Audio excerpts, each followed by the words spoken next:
Anupama Yadav stage show कर रही है और स्टेज शो करने के दौरान उन्हें कोई एक व्यक्ति जो कि धक्का देके चला जाता है। जी हाँ,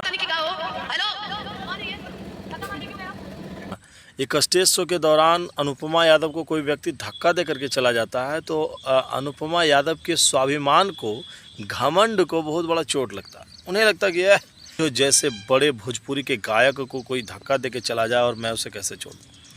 तुरंत अनुपमा यादव ने बुला करके उसकी क्लास ले ली। तुरंत उसे बुला करके बोला कि तुम होते कौन हो आखिरकार मुझे धक्का मारने वाले और मुझसे इस तरह से बदतमीजी से पेश आने वाले।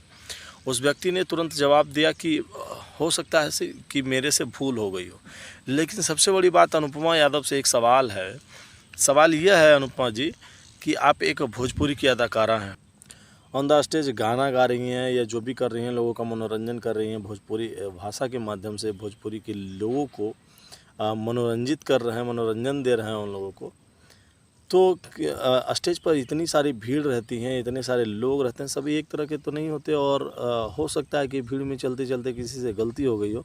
तो इस तरह से किसी का मखौल बना देना पूरे दर्शकों के सामने, क्या ये आपको शोभा देता है? अरे हो गया, गलती हो गई, बेचारे ने गलती मान ली, फिर भी आपने मानी नहीं।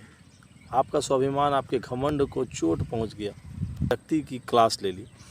अब वो व्यक्ति कभी भी ऐसा नहीं करेगा किसी कलाकार के साथ, ये सोच कर के आपने किया। लेकिन आपको भी एक मिनट के लिए सोचना चाहिए था कि जिस तरह से भरे स्टेज पे आप किसी की बेइज्जती कर रही हैं, वो भी आपका एक चाहने वाला ही होगा, चाहता ही होगा, प्यारा दर्शक ही होगा। कृपया करके ऐसे चीज़ों से बचें अनुपमा यादव।